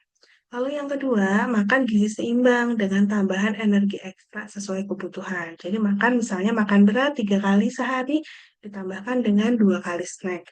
Dengan pilihan yang beragam, dan kemudian kalau bisa makanan real food, hindari makanan yang zat-zat olahan ya, makanan olahan. Yang ketiga, minum cukup air tentunya. Yang keempat, ngidam sehat. Jadi memang ngidam ini kan kadang keunikan ya selama kehamilan. Tapi kalau misalnya ada pilihan yang sehat, pilihlah yang sehat. Lalu pilih karbohidrat yang kompleks, jadi hindari konsumsi karbohidrat sederhana secara berlebihan, misalnya konsumsi makanan manis, minuman manis, coklat, tepung-tepungan, itu dikurangi. Kita beralih ke karbohidrat kompleks. Lalu jangan lupa juga olahraga, dan pastinya pantau perkembangan secara rutin setiap kali melakukan pemeriksaan kehamilan. Makanya kenapa penting banget selalu dilakukan penimbangan berat badan. Dan kalau misalnya pada saat kontrol, jangan lupa berat badan ini juga bila dirasakan, oh kenaikan berlebih atau kenaikan kurang, jangan lupa untuk didiskusikan dengan dokter atau bidan bunda. Oke, nanti ada tugas rumah ya untuk menghitung indeks massa tubuh bunda sebelum hamil, lalu kemudian buat juga target kenaikan berat badannya. Dan lebih baik lagi kalau bisa nih mulai membuat food diary. Jadi food diary itu seperti kita mereview sebenarnya pola makan kita sehari-hari ini seperti apa sih. Coba aja misalnya selama 2 atau 3 hari dicatat tuh semua makanan yang kita konsumsi. Sehingga nanti kita bisa tahu sebenarnya selama ini saya sudah makan sehat atau belum. Apa yang harus diperbaiki, apa yang harus ditambahkan, apa yang harus dikurangi. Nah, ini akan menjadi panduan kita untuk selanjutnya membuat meal planner atau rencana makan kita seperti apa. Oke, selanjutnya akan ada pembahasan mengenai persiapan fisik, yaitu olahraga selama kehamilan. Nanti akan diberikan oleh Bidan Dani ya materinya. Mangga dikembalikan kepada Teh Anggit. Baik, dokter. Hatur nuhun, dokter, untuk penjelasannya ya. Apabila nanti bunda-bundanya ada yang ingin bertanya, boleh kita tampung dulu ya di kolom chat, karena masih ada satu materi lagi. Takut nggak keburu, jadi kita lanjut dulu aja ke materi selanjutnya yang akan dibawakan oleh Bidan Dani. Bidan Dani, apakah sudah siap? Sudah. Kira-kira kalau seperti ini kedengaran suaranya? Sudah jelas, Teh? Oke, siap. Saya pakai dua device ya, suaranya di Oh handphone iya. dan layarnya apa slide-nya di laptop. Boleh, boleh. Oke. Eh, lanjut aja ya, Kak. Selanjutnya Baik. untuk materi selanjutnya, Mangga dengan Widadani. Oke, siap. Terima kasih, dan lanjut. Bismillahirrahmanirrahim. Assalamualaikum warahmatullahi wabarakatuh, bunda-bunda semuanya. Semoga ini, Waalaikumsalam. oh ya, Alhamdulillah, ini semoga masih bisa nyambung ya. Ada sedikit trouble di speaker laptopnya, tapi semoga tidak mengurangi esensi. Malam ini kita membahas tentang uh, prenatal exercise atau pregnancy exercise. Ya, baik. Seperti tadi yang disampaikan oleh Dr. Afi, bahwa uh, kunci bersama persalinan fisik menjelang persalinan ya, yaitu bangun tubuh bunda Ya, ini makasih. dilakukan dengan memperbaiki nutrisi dan juga tidak lupa olahraganya. Nah, kita lihat bahwa pada saat kehamilan banyak terjadi perubahan dalam tubuh ibu hamil, baik secara perubahan anatomi maupun fisiologi. Anatomi itu berkaitan dengan rahimnya ya, ada pembesaran rahim, kenaikan berat badan, dan lain-lainnya. Dan ini melibatkan banyak rangkaian hormonal. Keadaan ini dapat membuat ibu lelah baik secara fisik maupun emosional. Nah, kita lihat bahwa perubahan sebelum adanya bayi dari gambar ini ya, dan setelah adanya atau selama kehamilan, rahim yang membesar, kemudian mendesak bagian rongga dada. Hal ini dapat menyebabkan sesak nafas, kemudian ada pertambahan berat badan, dapat menekan di bagian tulang kemaluan yang dapat menyebabkan nyeri, sering terjadi nyeri di tulang kemaluan. Beberapa keluhan lain juga seperti konstipasi dan lain-lainnya ya adalah merupakan perubahan-perubahan secara psikologis yang terjadi dalam kehamilan. Kita lihat secara postur tubuh ibu hamil itu cenderung seperti menungging ke belakang atau disebutnya sway back. Ini juga pada saat kehamilan ini banyak sekali hal-hal yang berubah, misalnya payudara dan rahimnya ya, pertambahan besar payudara, kemudian pertambahan perut, pertambahan besar berat rahim ini akan membuat titik tumpuan ibu ke depan sehingga panggul itu cenderung ke belakang disebutnya sway back. Hal ini dapat menyebabkan berbagai masalah seperti sakit pinggang, punggung, selangkangan, terus bokong, kaki ke bawah. Kemudian juga otot perutnya bisa jadi lebih stretch lagi dan juga bagian dari persarafan nervesnya. Pada beberapa keadaan ini dapat ketekan oleh perkembangan bayi atau pertumbuhan bayi atau perubahan posisi ini yang dapat menyebabkan banyak keluhan. Dan ada pelvic ligament atau sendi-sendinya juga lebih loose atau lebih lentur dan mudah digerakkan. Hal ini juga dapat menyebabkan banyak keluhan yang terjadi pada ibu hamil terkait dengan misalnya sakit pinggang tadi ya, kemudian bokong ke bawah, bahkan bisa sampai sakit ke kaki bawah atau di saraf sciatica. Nah, kita lihat di sini ada persarafannya ya di tulang belakang ini. Contoh misalnya di bagian tulang lumbal ini ya. Nah, di sini akan mengalirkan mempersarafi ke daerah otot kaki. Jadi seringkali masalahnya di pinggang, di lumbal, tapi kerasanya sampai kaki bawah ya. Kemudian eh, kita lihat atau dalam penelitian disebutkan bahwa kehamilan adalah batas ketahanan mutlak yang dapat ditanggung oleh tubuh manusia.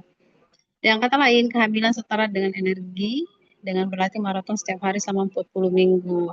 Luar biasa ya. Ini betul-betul harus mempersiapkan diri. Nah, apa yang sudah Bunda persiapkan dalam menjelang persalinan ini? Ini karena sudah di trimester kedua ya. Kemudian disebutkan juga oleh Penny Sinki dalam bukunya The Complete Guide Pregnancy, Childbirth and Newborn bahwa hal yang penting untuk menjaga kesehatan dalam kehamilan itu adalah eat well atau makan yang baik. Seperti tadi sudah dijelaskan oleh Dr. Afi, bagaimana komposisi makanan yang hendaknya terpenuhi dalam kehamilan. Kemudian cukup istirahat, menghindari hal-hal yang membahayakan, dan juga esensial penting untuk latihan yang rutin atau olahraga rutin ya, bukan hanya sekedar olahraga sekali saja atau kalau perlu saja atau kalau muncul keluhan saja. Kemudian juga maintain good posture menjadi bagian dari salah satu cara untuk mempertahankan kesehatan dalam kehamilan dan moving with care. Banyak sekali manfaat yang bisa Bunda dapatkan ketika melakukan olahraga. Di antaranya meningkatkan kekuatan dan kesejahteraan secara keseluruhan tubuh ya, bukan hanya bagian tubuh tertentu. Meningkatkan sistem kekebalan tubuh. Ini secara umum. Kemudian secara fisik banyak sekali ya. Meningkatkan kekuatan, fleksibilitas, membantu tulang, persendian otot, meningkatkan daya tahan otot, membantu meredakan nyeri, memperbaiki postur ibu, memindahkan cairan berlebihan di sekitar sendi perifer, kemudian mengolah kenaikan berat badan selama kehamilan, melatih teknik nafas, meningkatkan sirkulasi darah, dan menenangkan sistem saraf. Selain dari itu, manfaat secara psikologis, sosial, kemudian dalam persalinan, dan juga nifas. Jadi, melakukan olahraga itu tidak hanya pada persalinan saja, tapi banyak aspek yang kita bisa mendapatkan manfaat di antaranya. Nah, beberapa olahraga yang direkomendasikan bisa jalan kaki, bisa berenang, sepeda statis, senam hamil, bisa juga yoga hamil dan juga pilates. Kapan ibu mulai berolahraga? Nah, saat ibu merasa nyaman, ya. Biasanya umumnya dilakukan setelah trimester 1 lewat atau sudah lewat mual muntahnya yang biasa terjadi di trimester 1 ya. 10 minggu ke atas hormon beta HCG-nya sudah mulai turun karena plasenta sudah mulai terbentuk sehingga mulai berkurang mual-mualnya. Nah, atau bisa kalau saya sih lebih ke mengamankan dulu karena penempelan plasenta yang optimal itu di 13 minggu. Jadi firmly udah implant ke rahimnya itu di 13 minggu sehingga kita amankan dulu penempelan plasenta ini kemudian baru memulai berolahraga. Bertahap saja. Kalau saya biasa sarankan di sekitar 16 minggu ya. Dan tentu ada beberapa kontraindikasi khusus ya yang diharapkan menjadi suatu perhatian ketika ibu mengalaminya, maka dilakukan penundaan untuk melakukan olahraga seperti yang direkomendasikan oleh American College of Obstetrics and Gynecology ya. Panduannya untuk semua latihan, untuk semua jenis olahraga, jika ada hal-hal tersebut atau hal 215 ini, maka ditunda dulu untuk melakukan gerakan atau latihan atau olahraga seperti flag atau perdarahan vagina, nyeri perut, ada kontraksi atau kram perut, keluar air atau cairan dari jalan lahir, sesak nafas, pusing, demam, sakit kepala, pandangan kabur preeklampsia, ya, sakit pada perut atau bagian dada, jantung berdebar, kelemahan otot yang mempengaruhi keseimbangan, kemudian nyeri betis atau ada pembengkakan dan gerakan bayi berkurang. Ini tentu harus sebelum melakukan olahraga hendaknya periksa dulu ya pada bidan atau dokternya, kemudian nanti di asesmen dulu apakah sudah bisa untuk memulai latihan atau belum, atau ada kontraindikasi khusus. Nah, sebagai pemula, secara keseluruhan kalau semua dalam keadaan normal, sehat-sehat saja ya, pemula bisa dilakukan durasi sekitar 10-15 menit dulu dengan frekuensi 3 kali dalam seminggu ya. Kemudian nanti ditingkatkan menjadi durasi 40 menit sekali latihan dan frekuensinya juga ditingkatkan menjadi 5 kali dalam seminggu. Udah boleh memulainya dari awal supaya nanti tidak keteteran di akhir atau terlalu berat di akhir ya, karena targetnya banyak ini untuk meningkatkan misalnya jalannya udah naik durasinya, kemudian juga sudah bisa jalan cepat. Contoh ya, contoh checklistan olahraga misalnya mulai di 20 minggu. Ini misalnya tanggal 1 ya. Di checklist misalnya Bunda bikin checklistan seperti ini aja biar tidak terlewat ya. Misalnya 1, kemudian nanti 3 lagi, kemudian nanti 5. Nah, nanti seminggu 2 minggu bertahap seperti ini, kemudian yang berikutnya bisa dinaikin 4 kali dalam seminggu. Kemudian nanti bertahap naik sampai bisa 5 kali dalam seminggu, atau bahkan nanti menjelang persalinan bahkan bisa sampai setiap hari untuk jalan kakinya. Nah, attention-nya dalam melakukan latihan, Bunda menggunakan pakaian longgar, nyaman dengan lepaskan aksesoris yang ada, kemudian tetap terhidrasi, bawa minumnya, hindari ruangan yang terlalu panas karena dapat meningkatkan suhu tubuh juga. Kemudian ya dilakukan dengan senang ya pada saat berlatih, tidak tidak terbebani misalnya harus olahraga, ibu hamil begini susah, berat dan sebagainya. Enjoy saja latihannya. Berlatih dengan gerakan yang sedikit dan dilakukan dengan tepat lebih baik daripada gerakan yang banyak namun tidak tepat. Ini penting untuk ke provider ya atau ke profesional tenaga yang instruktur ya, supaya bisa dilihat gerakan-gerakan mana yang tepat atau tidak tepat. Seringkali juga ada satu gerakan yang cocok untuk ibu yang satu tapi tidak cocok untuk ibu yang lain. Nah, itu nanti bisa dimodifikasi. Kemudian menemukan posisi yang nyaman tentunya ya, karena sama ada juga ibu yang cocok atau nyaman dengan posisi tertentu tapi tidak nyaman untuk ibu yang lainnya. Ini perlu diperhatikan juga.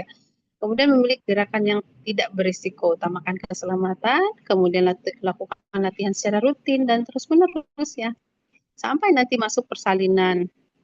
Lalu kemudian setelah persalinan ada postnatal, juga bisa dilakukan olahraga rutin pada saat waktunya. Nah, kemudian memilih gerakan yang tidak berisiko. Idealnya berlatih tidak dalam kondisi kekenyangan atau kelaparan ya. Jadi makan ya at least 1 atau 2 jam sebelum olahraga, makan dulu supaya tidak kehilangan energi terlalu banyak atau malah tidak lemes pada saat latihan. Jangan paksa tubuh untuk berlatih jika tidak memungkinkan ya. Kemudian luangkan waktu untuk menyatukan nafas dan pikiran pada saat berlatih.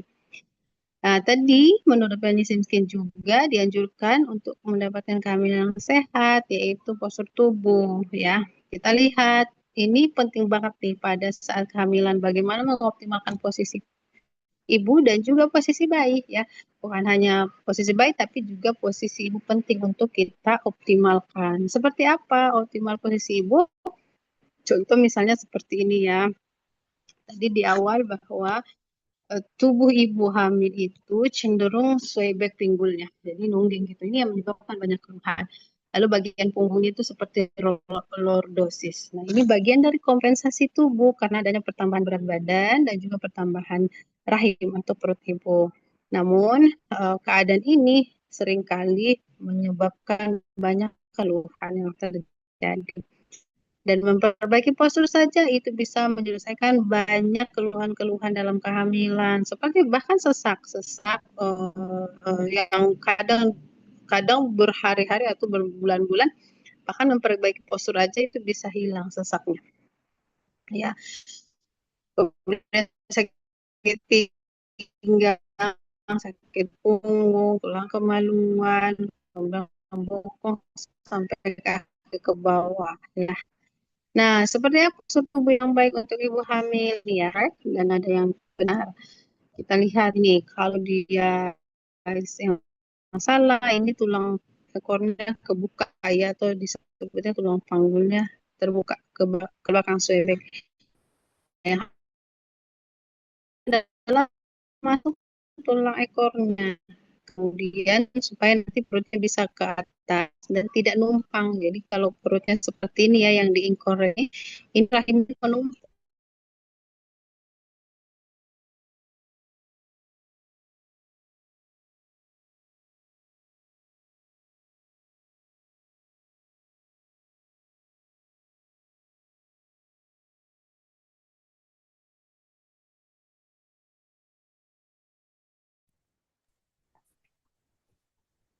Sepertinya terputus ya Kak Daninya.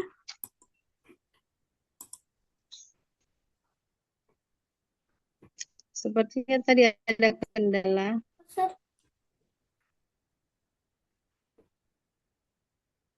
Iya, ini udah bisa masuk lagi. Suaranya masih putus-putus Kak. Mungkin sinyalnya jelek ya Kak di sana. Kayunya ya. Oh, coba ya. Coba-coba.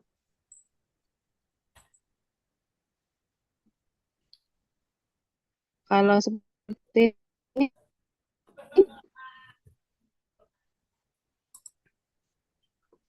Masih agak kurang jelas Kak. masih, Boleh diulang? Boleh coba suaranya Kak?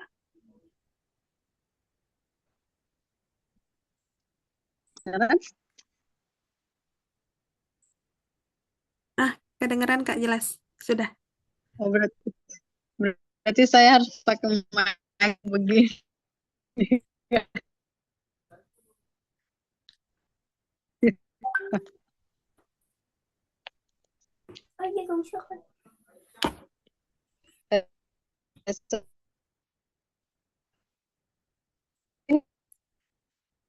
Putus-putus lagi Kak, punten.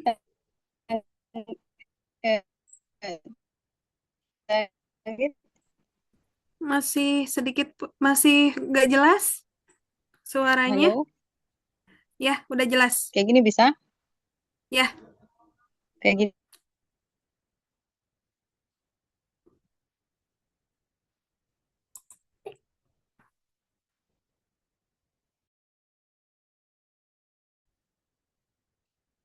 Kalau gini bisa? terdengar Kak.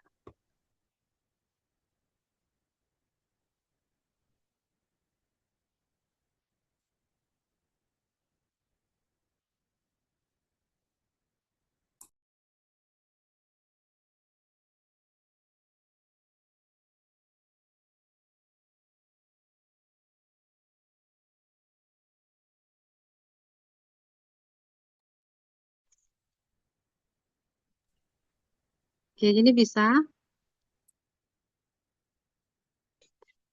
Terdengar Halo? Kak. Oh, udah bisa ya? Ya, Oke. Coba saya share screen dulu ya.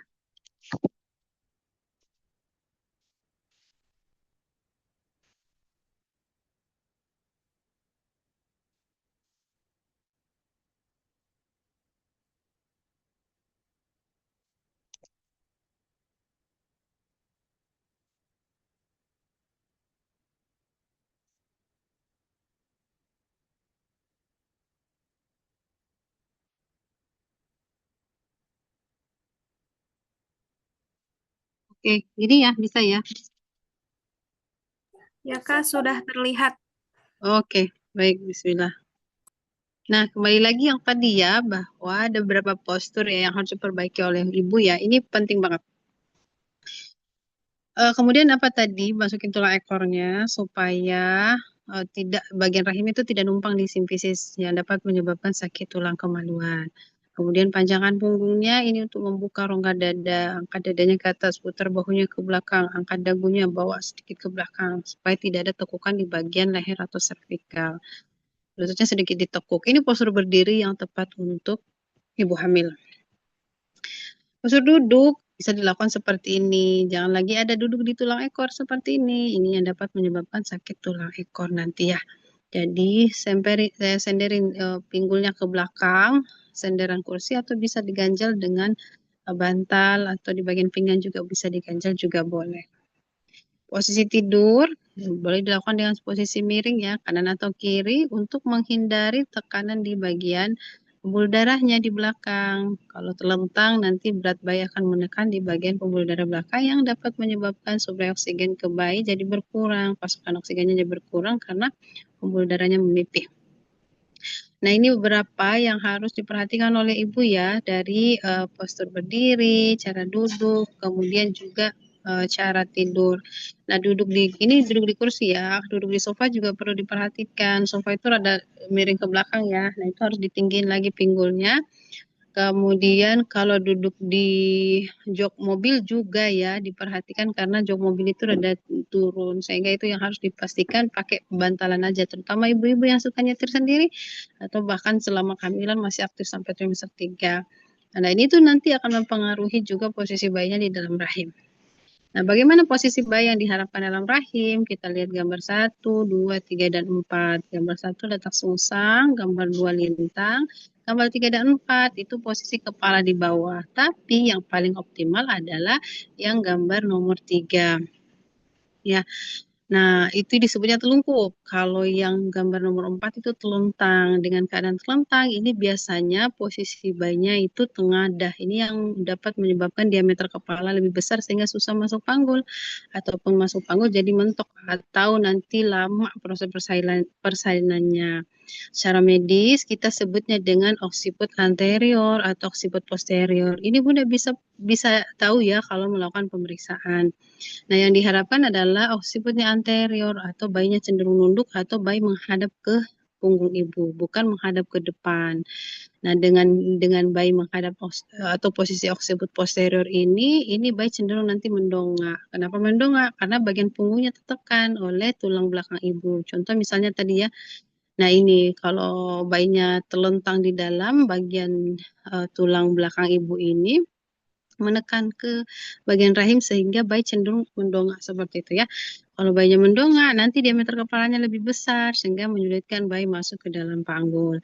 Sehingga yang sederhananya telungkup atau telentang. Nanti Bunda bisa mengetahui pada saat melakukan pemeriksaan. Jadi yang paling optimal adalah telungkup seperti ini ya, atau disebutnya oksiput anterior. Nanti masuknya itu miring dulu, mungkin LOA atau ROA atau right occiput anterior atau left occiput anterior, lebih ke depan ya. Kemudian, nah kita lihat kalau dia ada beberapa presentase kepala bayi ya, ada yang Bunda ini pelajaran anatomi ya, cuman ini nanti akan berkaitan dengan olahraga. Saya jelaskan dulu ya.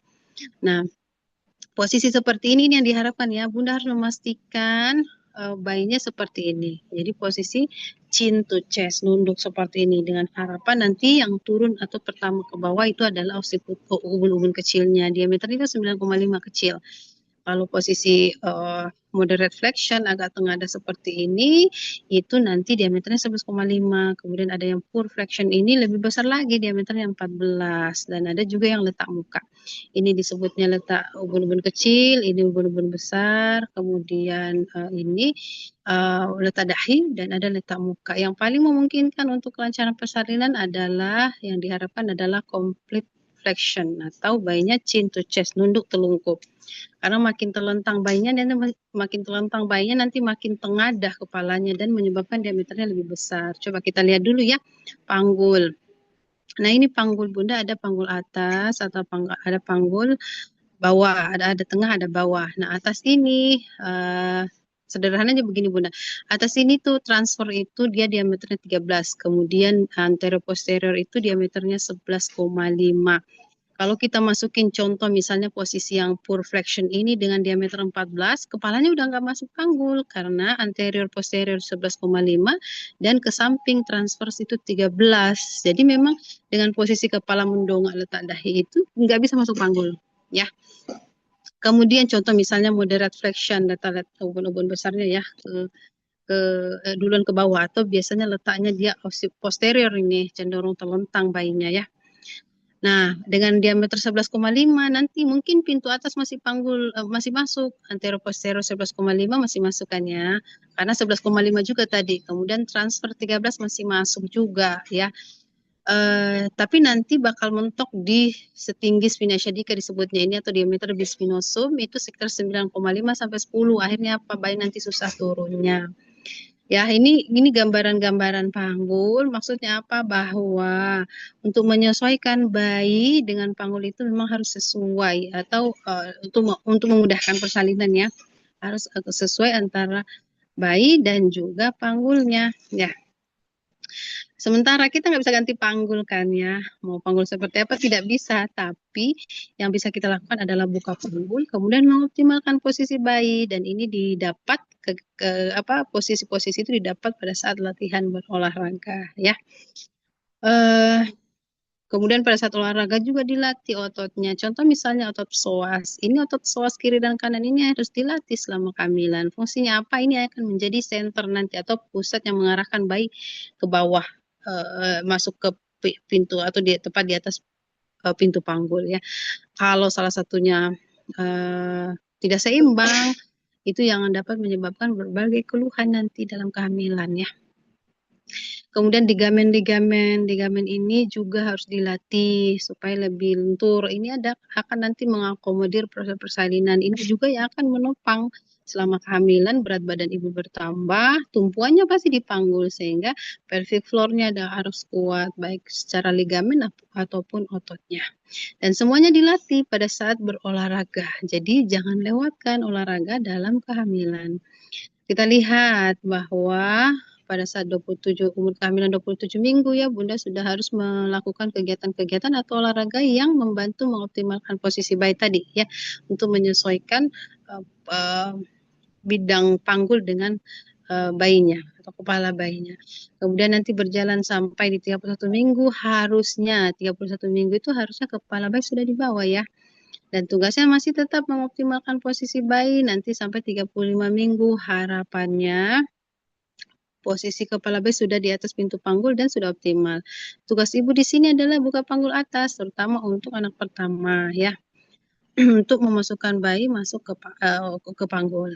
Kemudian nanti 37 minggu, idealnya 36 minggu kepala sudah masuk panggul dan 37 minggu sudah ngunci. Digerakkan atau sudah tidak bisa lagi karena sudah ngunci.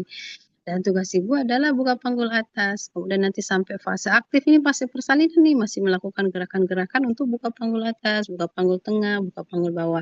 Dan kegiatan posisinya atau cara-caranya untuk mengoptimalkan posisi bayi untuk membuka panggulnya itu dapat di latihan atau olahraga rutin yang dilakukan setiap hari.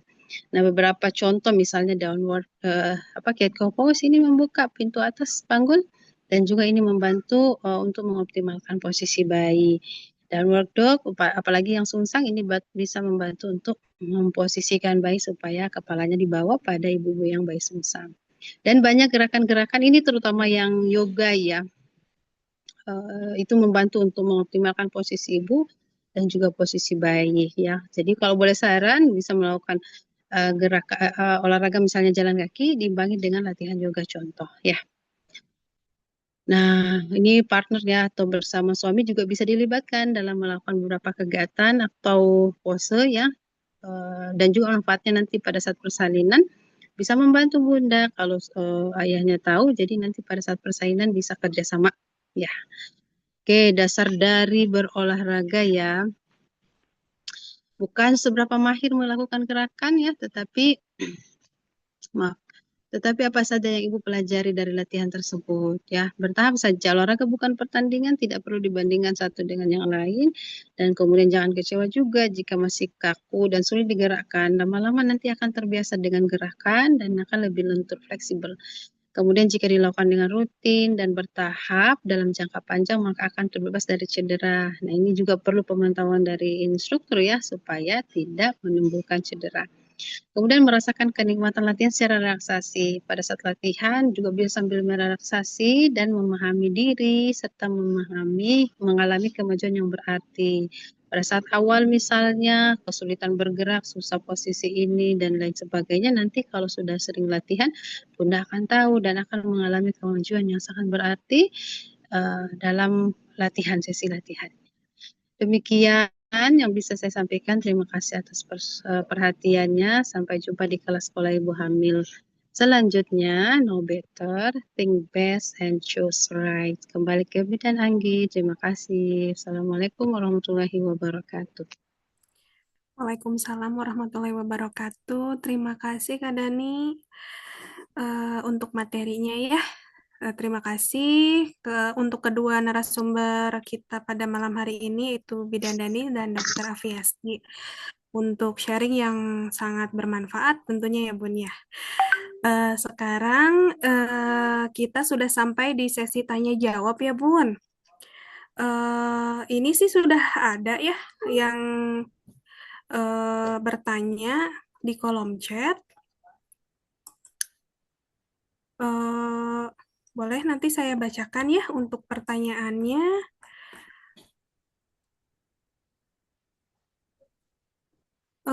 Ini pertanyaannya ke Dr. Afiasti. Dr. Afiasti, apakah sudah masih bergabung dengan kita, dengan kami? Ada. Oh, ada ya dok ya. Dok, ini ada Bunda yang bertanya di kolom chat. Dok, saya dikasih asam folat berupa MMS dari puskesmas di awal-awal membuat sariawan. Apakah itu reaksi normal? Soalnya saya sempat stop, tapi sekarang masih dilanjut, tapi tetap membuat bibir kering.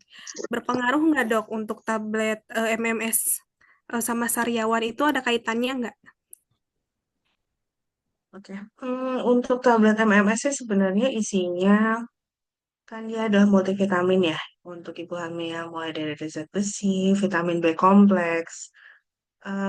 Secara spesifik sih tidak ada yang menyebabkan keluhan seperti sariawan ataupun bibir kering. Tapi bagaimanapun juga reaksi badan setiap orang pada vitamin, obat, ataupun suplemen yang dikonsumsi itu bisa jadi berbeda-beda. Jadi kalau misalnya memang terbukti untuk Bunda, misalnya setiap minum dan dirasakan ada ketidaknyamanan yang dirasakan di tubuh, boleh jadi coba dihentikan penggunaannya, lalu atau misalnya disubstitusi diganti dengan suplemen lain, misalnya merek lain, merek yang berbeda, tapi dengan kandungannya yang tetap sesuai kebutuhan Bunda. Dan misalnya ternyata, oh keluhannya tidak dirasakan lagi, berarti memang ada mungkin zat tertentu di MMS yang eh, apa ya, ada respon alergi mungkin atau memang tidak cocok dengan Bunda. Karena kan yang perlu kita ketahui bahwa di obat itu, obat atau suplemen itu ada pasti terdiri atas zat aktif, yaitu misalnya ya vitaminnya ya atau zat besinya, dan juga ada zat juga yang istilahnya untuk zat pembawa, pengikat dan lain sebagainya yang jadi bahan-bahan tambahan lain gitu ya untuk bisa membentuk obat itu jadi sebuah obat yang bisa dikonsumsi. Jadi bisa jadi masalahnya ada di zat tambahan lainnya, bukan di zat aktif pada obat itu. Jadi kalau misalnya keluhan memang dirasakan sepertinya terkait nih dengan konsumsi obat tertentu, coba saja hentikan dulu penggunaan obatnya. Untuk kebutuhan suplementasinya bisa diganti dulu dengan suplemen jenis lain, merek lain, misalnya berkonsultasi saja dengan bidan atau dokter Bunda. Gitu. Ya, karena balik lagi obat mah cocok-cocokan memang, nggak bisa dipaksain, semua akan sama. Baik, dokter. Terima kasih untuk jawabannya. Buat Bunda yang bertanya sudah terjawab ya. Jadi takutnya memang dari bahan tambahan lainnya yang membuat bibir kering dan sariawannya, bukan kandungan utama dari MMS-nya itu sendiri ya, Bun. Kemudian apakah ada yang mau bertanya lagi terkait eh, olahraga nih ke Bidan Dani? Kalau misalnya ada yang mau ditanyakan, boleh open kamera atau lewat kolom chat juga nggak apa-apa. Untuk ke Bidan Dani, apakah Bundanya ada yang ingin ditanyakan terkait olahraga, ibu hamil? Kalau nggak ada, kita lanjut. Nggak ada ya, Bun ya? Raise hand, Bun. Ada? Ingin bertanya langsung?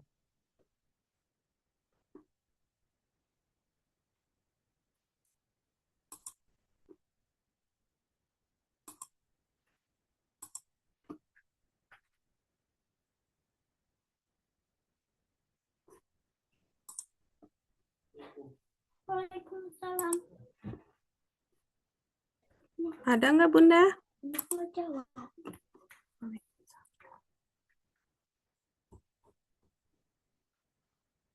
Lanjut aja ya untuk pertanyaan selanjutnya. Kalau nggak ada yang mau langsung bertanya, ini ke dokter Aviasti lagi. Selamat malam dokter, saya izin tanya. Minggu lalu saya melakukan tes TORCH dan NIPT. Untuk TORCH alhamdulillah hasilnya aman. Cuma untuk pemeriksaan TORCH ini termasuk tes IgM HSV 1, 2 dan hasilnya reaktif dok. Namun saya eh, tidak pernah mengalami gejala-gejala infeksi HSV sebelumnya maupun selama kehamilan ini. Apakah saya perlu tes ulang atau bagaimana ya dokter? Dan risiko kejadiannya bagaimana untuk dokter Aviasti? Silahkan dokter. Oke, mungkin nanti kalau misalnya untuk pembahasan mengenai torch dan infeksi bisa kita bahas lebih detail ya di apa namanya di kesempatan kelas lain nanti ada yang membahas khusus mengenai infeksi dan juga kelainan bawaan pada janin selama kehamilan. Tapi prinsipnya sih kalau misalnya HSV didapatkan IgM HSV-nya post reaktif tapi tidak ada gejala. Kan gini, kalau IgM itu ceritanya adalah menunjukkan bahwa ada infeksi yang sedang aktif sekarang, berbeda dengan IgG yang menunjukkan adanya infeksi lampau ya, yang sudah berlalu.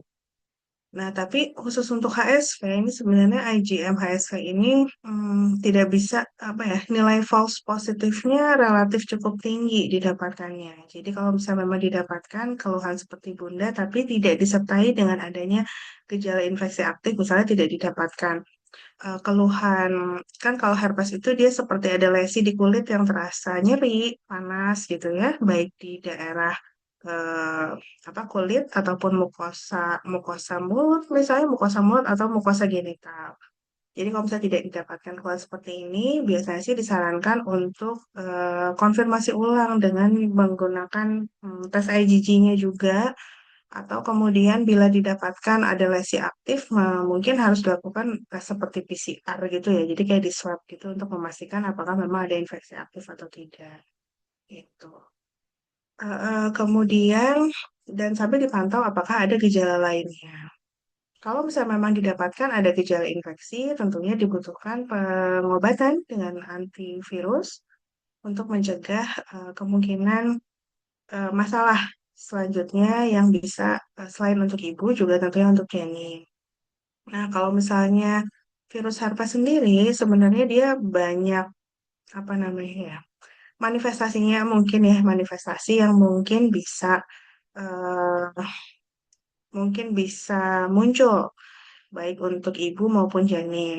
Karena memang kenapa sih kok diperiksakan di tes torch ya? Karena memang infeksi HSV ini bisa menyebabkan infeksi yang cukup serius, bisa menular ke janin dan menyebabkan infeksi yang cukup serius. Seperti itu. Nah, kalau misalnya apa saja yang mungkin bisa bermasalah, bisa menyebabkan infeksi di saluran pernapasan, ya, atau bisa menyebabkan em, apa namanya beberapa kondisi lain sih di janin yang seperti kondisi kulit, ya, kondisi kulit misalnya jadi ada lesi di kulit, lalu kemudian di mata, dan kemudian di daerah sekitar mulut, gitu. Itu bisa menjadi apa namanya, manifestasi dari infeksi HSV. Yang dikhawatirkan lagi adalah infeksi yang bisa mencapai ke sistem saraf pusat, ya, sistem saraf pusat. Jadi ada infeksinya itu di tulang apa namanya di cairan otak ya, di cairan otak atau di cairan tulang belakang itu yang akan sangat berbahaya karena bisa menyebabkan masalah persarafan nanti ke depannya, termasuk misalnya menyebabkan keterlambatan pertumbuhan, keterlambatan perkembangan, epilepsi, bahkan yang berat misalnya sampai kebutaan atau mengganggu disabilitas kognitif. Jadi kecerdasan apa mm, untuk masalah kognitif, kecerdasan ataupun perkembangannya secara umum itu bisa terganggu. Jadi itu yang dikhawatirkan kalau ada infeksi HSV atau herpes simplex virus yang menular ke janin kita. Tuh. Nah, jadi kalau misalnya memang dikhawatirkan, bisa aja dilakukan tes ulang ya, tes ulang untuk memastikan apakah memang ada infeksi tersebut, IgM dan IgG-nya juga. Jadi imunoglobulin C-nya untuk melihat apakah ini infeksinya mungkin sudah berlalu atau gimana. Karena balik lagi kalau infeksi virus, dia sangat dipengaruhi oleh daya tahan tubuh kita juga. Bisa jadi memang kita terinfeksi, tapi karena daya tahan tubuh kita cukup baik sehingga manifestasinya tidak muncul. Tapi infeksinya kan tetap ada. Seperti itu. Jadi apa yang penting sih dipantau apakah ada gejala yang muncul dan bila memang ragu ya tidak ada salahnya untuk dilakukan tes ulang. Nanti bisa dikomunikasikan dengan dokter Bunda. Kemudian cukup menjawab ya Bunda.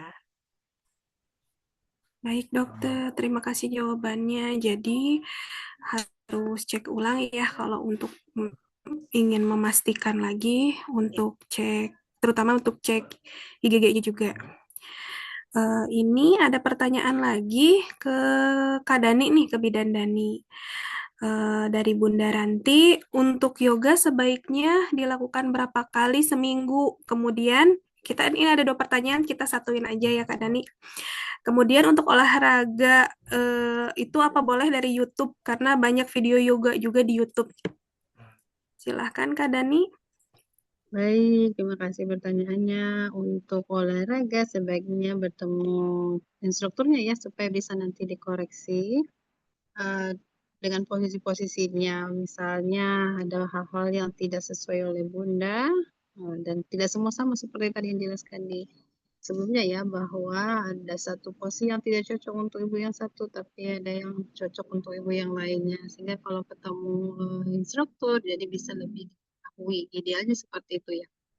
Kemudian eh, bergerak itu olahraga yoga misalnya ya, itu ada pakem-pakem gerakannya, seperti apa tangannya, posisi tangannya di mana, lututnya seperti apa, dan itu harus dilihat juga pada saat berlatih berpose. Ibunya misalnya sudah melihat gambar nih, rasa-rasanya sudah mirip, tapi ternyata masih ada yang harus dikoreksi. Ini semata-mata untuk mendapatkan manfaat dari berlatih. Kemudian berapa kali seminggu? Tadi sudah dijelaskan bahwa mulai dulu misalnya 10 sampai 15 menit setiap hari dan bisa dilakukan 3 kali dalam seminggu. Dijarakin dulu aja. Nah, nanti bertahap setiap minggunya tuh bertambahnya umur kehamilan, naikin durasi dan juga naikin frekuensinya. Bisa nanti frekuensinya sebanyak 5 kali dan durasinya bisa sampai 40 menit, tapi dilakukan bertahap ya. Kalau pemula, kecuali kalau sudah sering latihan memang sebelum kehamilan, nah itu tidak masalah. Tapi kalau baru banget, belum pernah latihan sebelumnya, tidak pernah olahraga sebelum kehamilan, nah itu dilakukan secara bertahap saja supaya badannya menyesuaikan dulu dan meminimalkan atau menghindari cedera yang mungkin akan terjadi. Demikian. Terima kasih Kak Dani untuk jawabannya. Jadi tetap ya harus langsung karena kalau di YouTube kan kita nggak tahu ya gerakan itu teh benar atau enggak gitu. Karena kan memang kalau secara langsung juga kelihatannya seperti yang gampang ya Kak. Padahal nanti banyak yang diperbaiki tuh Iya, betul. pergerakannya. Sepertinya rasa-rasanya udah sama nih, udah mirip Ya, posenya gini misalnya, tapi ternyata harus diperhatikan. baik. Terima kasih Kak Dani. Sama-sama. Udah terjawab ya Bunda. eh Kemudian ini ada pertanyaan lagi. Kita bacakan lagi ya.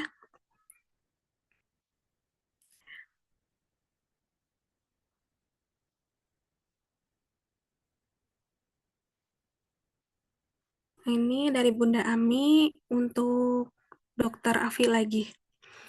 Dok, beberapa hari lalu saya kontrol bulanan, ternyata TFU saya masih kurang sesuai usia kandungan. Kandungan saya di 21 minggu ini mau nanya apakah TFU ibu hamil mempengaruhi perkembangan janin? Jika berpengaruh, apa yang perlu saya tingkatkan?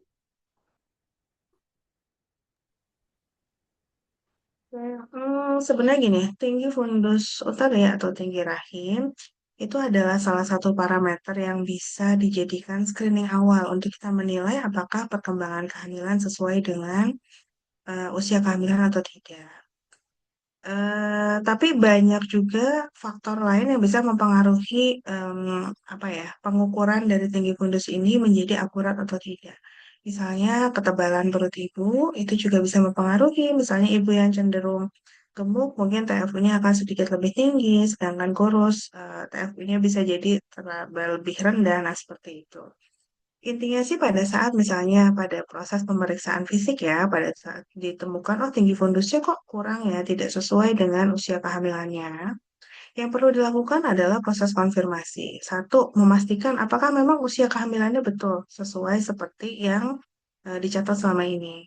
Misalnya konfirmasi apakah tanggal hari pertama hari terakhir sebagai acuan usia kehamilan betul-betul bisa digunakan, apakah betul-betul ingat tanggalnya tanggal berapa, lalu kemudian apakah usia kehamilan, apa namanya, siklus haidnya itu teratur atau tidak, karena kalau misalnya siklus haid teratur tidak teratur, tentu HPHT tidak bisa dijadikan acuan untuk menghitung usia kehamilan. Dan kalau misalnya memang, oh ternyata sudah dikonfirmasi, betul nih usia kehamilannya sekian, dan memang didapatkan tinggi fundusnya tidak sesuai dengan usia kehamilan, Maka yang perlu dilakukan selanjutnya adalah konfirmasi ulang. Jadi, misalnya Bunda melakukan pemeriksaan di fase 1 ya di bidan ataupun misalnya di puskesmas dengan ada kecurigaan TFU kurang, berarti kan kecurigaannya ada pertumbuhan janin terhambat atau pertumbuhan janin yang tidak sesuai usia, maka sudah wajib untuk dilakukan rujukan supaya dapat dikonfirmasi oleh dokter spesialis obgyn apakah memang terdapat pertumbuhan janin yang terhambat atau ada ketidaksesuaian dari usia kehamilan. Prinsipnya seperti itu. Jadi kalau misalnya memang dari hasil pemeriksaan didapatkan tinggi fulus rahimnya tidak sesuai dengan usia kehamilan, baik saja dilakukan konfirmasi lebih lanjut. Satu, konfirmasi usia kehamilannya betul atau tidak. Yang kedua, kalau misalnya memang didapatkan usia kehamilannya betul, maka harus dilakukan konfirmasi apakah betul memang terjadi pertumbuhan janin terhambat atau tidak. Tuh. Kalau misalnya memang nanti didapatkan, oke ini memang ada pertumbuhan janin terhambat ya, sudah terkonfirmasi. Berarti yang harus dilakukan selanjutnya adalah kita mengevaluasi kira-kira penyebabnya apa. Karena faktor pertumbuhan janin terhambat ini bisa saja bukan hanya masalah faktor nutrisi. Ya, tapi misalnya apakah ada kondisi lain di ibu yang menyebabkan nutrisi ini yang dimakan tuh nggak sampai ke janin. Misalnya anemia tadi ya, karena tugasnya dari sel darah merah adalah untuk mengangkut nutrisi dan oksigen. Jadi kalau misalnya ibu hamil udah makan banyak sih, tapi ternyata sel darah merahnya tidak sanggup untuk mengangkut nutrisi, pasti hasilnya tidak akan optimal juga. Dan akhirnya pertumbuhan janin bisa terhambat. Atau kemudian misalnya ada masalah lain terkait tadi aliran darah, misalnya ada tekanan darah tinggi, itu juga akan bisa menghambat pertumbuhan janin karena nutrisi juga tidak sampai dengan optimal. Atau ada masalah di plasenta misalnya, ada pengapuran, atau misalnya ada perlekatan plasenta yang kurang baik, atau masalah lain seperti di janinnya. Misalnya janinnya kita harus pastikan ada kelainan atau tidak yang mungkin menyebabkan pertumbuhan janin terhambat ini. Jadi intinya pada saat kita menemukan suatu masalah yang harus kita lakukan adalah konfirmasi ulang. Bila di fasilitas kesehatan kita tidak mampu melakukan pemeriksaan, maka harus dilakukan rujukan ke fasilitas kesehatan yang tingkat lanjut supaya bisa dilakukan konfirmasi. Bila memang didapatkan ada pertumbuhan janin terhambat, tidak semudah itu kita bilang, udah Bu tinggal makan banyak, nggak gitu. Tapi kita harus mencari tahu terlebih dahulu masalahnya apa. Kalau misalnya memang dari, oh tidak ada masalah lain, dan memang mungkin masalahnya nutrisi yang kurang optimal, berarti harus dibuatkan misalnya seperti tadi meal plan. Rencana makannya bagaimana, terus kemudian evaluasi asupan nutrisinya bagaimana, kalorinya bagaimana, seperti itu. Jadi kalau kita menemukan kecurigaan pertumbuhan janin terhambat, itu sebenarnya walk up-nya sangat banyak. Tidak semudah kita cuma bilang makan banyak Bu, makan es krim Bu, makan protein Bu, nggak gitu. Tapi kita harus evaluasi, lalu kemudian monitoring hasil evaluasinya seperti apa. Gitu Bunda sayangnya. Jadi kalau misalnya memang khawatir, nanti pada saat pemeriksaan selanjutnya, atau kalau bisa secepat mungkin sih, kalau misalnya memang didapatkan kecurigaan pertumbuhan janin terhambat, segera saja sebaiknya minta rujukan supaya dapat dievaluasi lebih lanjut. Baik, dokter hatur nuhun.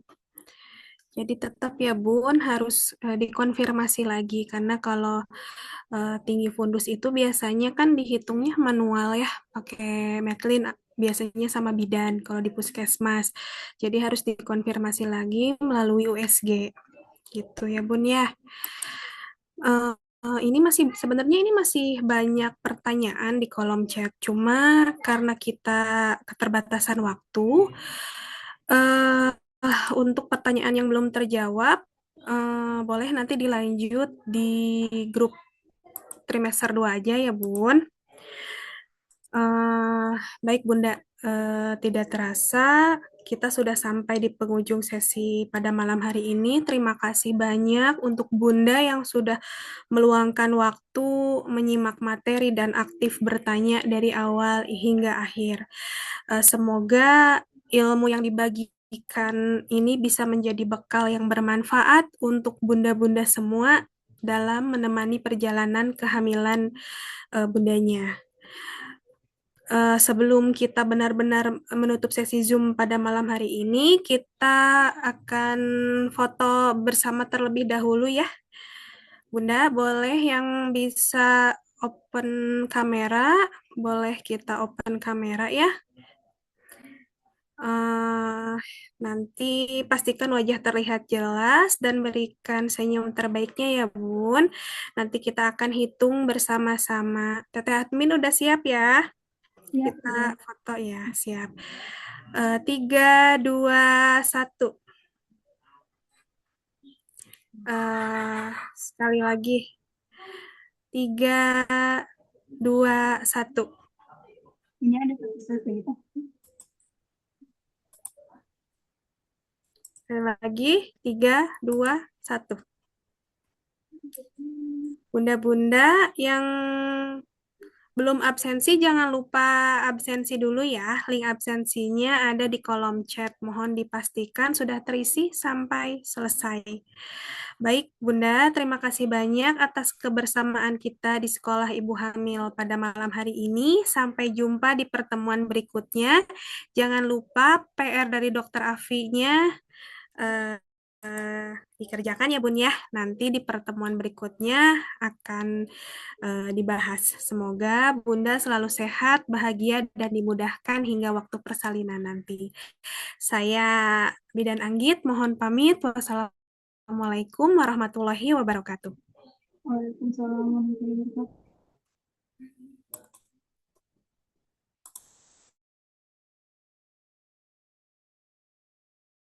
Detik itu datang saat di mana ibu dan ayah akan bertemu buah hati.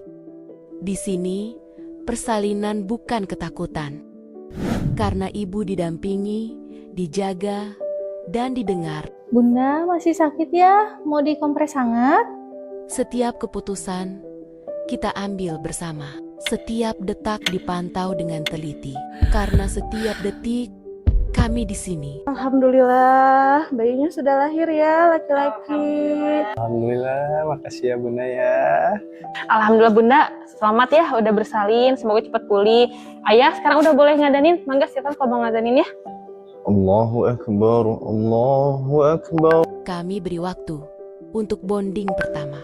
Inilah persalinan yang seharusnya setiap ibu dapatkan. Aman secara medis, lembut secara hati, sakral di mata Allah. Sinabat, saatnya menyambut buah hati dengan tenang.